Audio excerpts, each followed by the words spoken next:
இன்றைக்கி பாசிப்பருப்பும் சுரக்காவும் போட்டு குழம்பும் சேனக்கிழங்கு வறுவலும் தாங்க பார்க்க போகிறோம். அதுக்கு முதல்ல பாசிப்பருப்பை லேசாக வறுத்துட்டு நல்லா கழுவிட்டு 10 நிமிஷம் தண்ணியில் ஊற வச்சிடலாம். மஞ்சத்தூள், இஞ்சி, பூண்டு, பச்சை மிளகாய், தக்காளி சேர்த்துட்டு ஒரு கொதி வரும்போது நல்லெண்ணெய் 1 ஸ்பூன் ஊற்றி மூடி வச்சிடலாங்க. சிம்மில் 10 நிமிஷம் வேகட்டும். அதுக்குள்ளே தாளிப்பு ஒன்று ரெடி பண்ணிக்கலாம். 1 டேபிள் ஸ்பூன் எண்ணெய் ஊற்றிட்டு கடுகு, உளுந்தம்பருப்பு, வெங்காயம், கருவேப்பிலை சேர்த்துட்டு ஒரு வதக்கிட்டு 1 நிமிஷம் வதக்குனா போதும். எடுத்து வச்சிடலாம் தனியாக. பாசிப்பருப்பு பாதி வெந்துருச்சுங்க. இந்த சமயத்தில் நம்ம அந்த நறுக்கின சுரக்காயை சேர்த்துக்கலாம். தாளிப்பையும் சேர்த்துடலாம். தனித்தூள் கொஞ்சம் உப்பு சேர்த்துட்டு இந்த குழம்பு கொஞ்சம் இறுகிக்கிட்டே இருக்கும். அதுக்கு நம்ம நல்லா தண்ணி தாராளமாக சேர்த்துக்கலாம். கொத்தமல்லி தூள் நான் முதல்ல போட மறந்துட்டனால இப்போ சேர்த்துக்கிறேன். இதை குக்கரில் வச்சோம் அப்படின்னா சட்டுன்னு குழஞ்சிருங்க. அதனால இந்த மாதிரி பேனில் வைக்கலாம். இதை பாருங்கள், 10 நிமிஷத்தில் குழம்பு ரெடி ஆயிடுச்சு.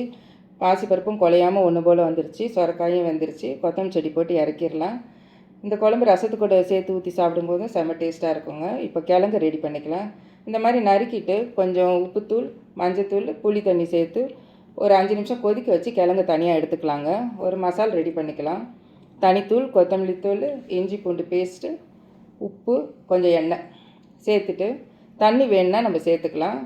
ஒவ்வொரு கிழங்கா நம்ம இந்த மாதிரி பெரட்டி எடுத்து வச்சிடலாங்க. ஒரு பேனில் எண்ணெய் ஊற்றிட்டு ஒவ்வொரு கிழங்கா அதில் வச்சுட்டு ஒரு 2 நிமிஷத்துக்கு ஒரு தடவை திருப்பி போட்டோம் அப்படின்னா கிழங்கு வறுவலும் ரெடி ஆயிரும். வேகாத மாதிரி இருந்ததுன்னா நீங்கள் மூடி போட்டு கூட ஒரு 2 நிமிஷம் வேக வச்சு நீங்கள் கிழங்கு எடுத்துக்கலாம். ரெண்டும் செம காம்பினேஷனுங்க. செம டேஸ்ட்டாக இருக்கும். கண்டிப்பாக ட்ரை பண்ணி பாருங்கள். தேங்க்யூ.